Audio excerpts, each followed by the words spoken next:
Bonjour tout le monde. Pour commencer le chapitre sur les fonctions, on va faire un petit rappel sur ce que c'est une suite arithmétique, évidemment.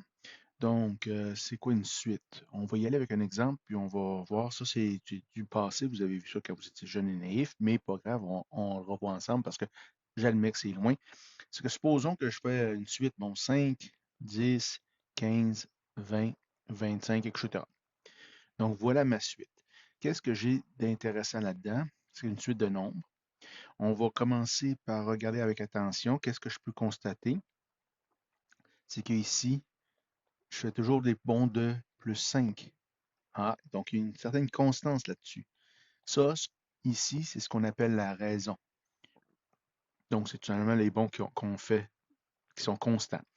Une fois que j'ai ça, il va falloir que je me rappelle que on était jeunes et naïfs, donc on avait la régularité. Ça aussi, c'est aussi la régularité. Donc, la régularité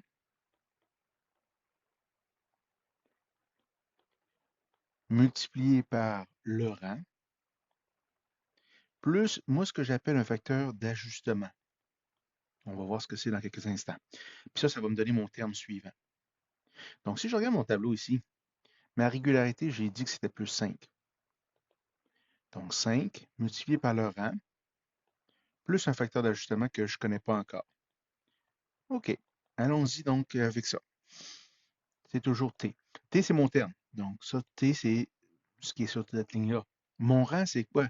Ben ici, c'est mon premier nombre, mon deuxième nombre dans la suite, mon troisième dans la suite, mon quatrième, mon cinquième. Donc ça ici, c'est ce qu'on appelle le rang et on va le noter par n.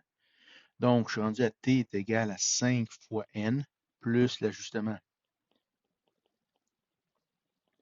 Donc, oh boy. Donc, ici, on s'essaye. 5 fois 1, donc je regarde, j'essaye avec ce que j'ai comme information. Donc, 5 fois le premier rang, 5 fois 1, ça donne 5. Puis, si je remarque avec attention, c'est ce que j'ai ici. 5 fois 2, 10, donc c'est ce que j'ai besoin ici. Donc, dans le fond, ce qui est intéressant, c'est que mon facteur d'ajustement, ici, c'est 0. Donc, la règle pour cette suite, c'est 5n. C'est aussi simple que ça. Je me permets quand même d'en refaire un autre au cas où. Puis là, je vais même me permettre d'aller chercher un que vous avez dans vos exemples, dans votre livre. 2, 5, 8, 11 et 14. Donc, c'est une suite. Ça, c'est mes termes de la suite. Je vous rappelle que mes termes, pour trouver, définir un terme, bon, ces termes est égal à, j'ai dit la régularité, multiplié par le rang, plus l'ajustement, si nécessaire. Donc, allons-y. Le rang, c'est 1, 2, 3, 4, 5. Ça, c'est mes rangs.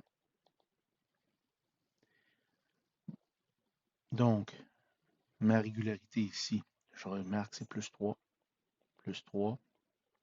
Bon, donc j'ai une régularité ici, donc c'est 3 fois n, le rang, ça c'est mon t, plus un ajustement que je ne connais pas encore. On l'essaye.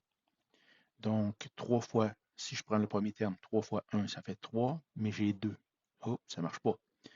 3 fois 2, 6, mais j'ai 5. Donc, dans le fond, je m'aperçois qu'il faut que j'ajuste en enlevant 1.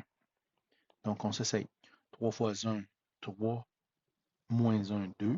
3 fois 2, 6, moins 1, 5. 3 fois 3, 9, moins 1, 8. 3 fois 4, 12, moins 1, 11. Donc, ça marche. Et voici ma règle, tout simplement. Une autre façon de trouver le facteur d'ajustement, c'est que ça correspond aussi au nombre qui est ici au rang 0, entre guillemets. Donc, j'ai toujours fait plus 3. Ici, je vais faire un moins 3. Qu'est-ce que je vais avoir ici? Donc, 2 moins 3, ça fait moins 1. Donc, voilà mon facteur d'ajustement également. C'est une autre façon de le trouver tout simplement.